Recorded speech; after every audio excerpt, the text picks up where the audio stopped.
They are found on just about every river in the Bay State. Some are quite lovely, others less so. They have their detractors. No one wants to own a dam. And their defenders. This dam is not evil. A few are enormous and serve the needs of millions. Still others crumble away in the woods, monumental failures. It should have worked. It didn't.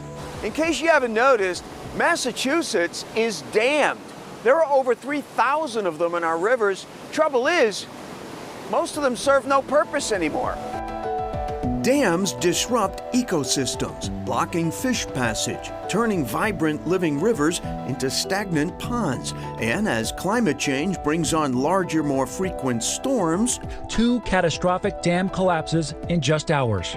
Many older dams are a disaster waiting to happen. That's why many are starting to wonder, what's the damn story? This is Chronicle on WCVB Channel 5. The days are numbered for the Armstrong Dam in Braintree, once the source of power for numerous companies on the site dating back to an iron foundry in the 1600s. The dam is long out of commission and considered one of the state's high-hazard dams. If a dam were to catastrophically blow out during a storm, for example, it would release a wall of water that could cause a lot of destruction downstream. Beth Lambert heads up the state's Division of Ecological Restoration, which is spearheading dam removal across the Commonwealth. With climate change, we're seeing more frequent and larger storms. So those dams are becoming more of a threat to public safety. The removal of the Armstrong Dam will also open up 36 miles of the Monadnock River to migrating herring and eel for the first time in hundreds of years. When you remove a dam, what you witness happening is amazing. It's actually a remarkable thing to see the birth of a river essentially taking place. Governor Charlie Baker has made dam removal a centerpiece of the state's efforts to address climate resiliency. About 60 dams have been taken out in recent years. At any one time, we have around 30 dam removals in planning. We can't meet the demand that's out there. There's definitely a lot of interest in dam removal.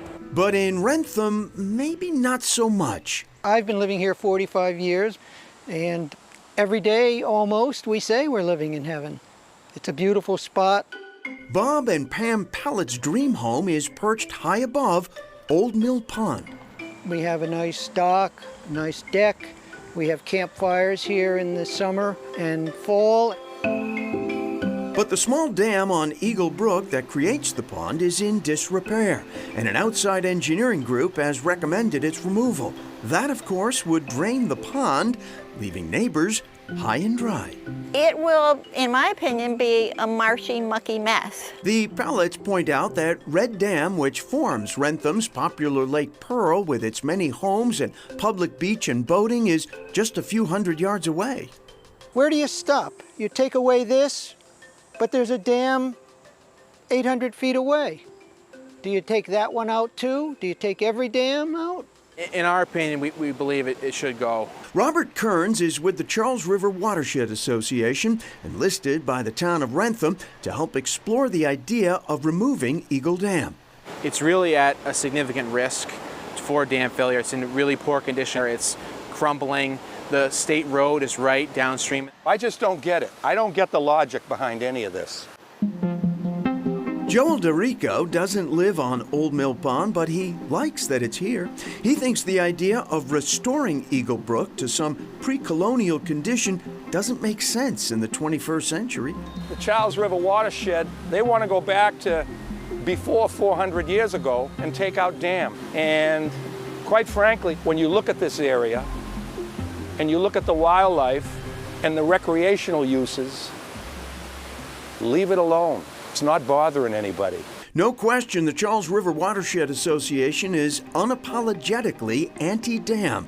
Among the dams they'd like to see removed, the Watertown Dam, where on this day Kearns and colleagues are surveying microinvertebrates, and the South Natick Dam, currently being evaluated for removal by the town.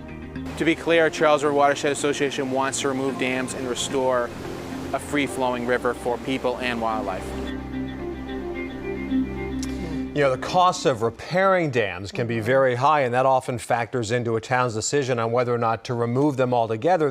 The bright side of that is the state will often step in and help with those removal costs. Yeah, and back to Braintree, the removal of the Armstrong Dam and another small dam has actually revealed the Manatequit River. It's been more or less hidden behind industrial buildings for more than a century, and the town plans to build the river walkway along the banks as well. That'll be nice. Yeah. Coming up, Mom and Pop electric shops.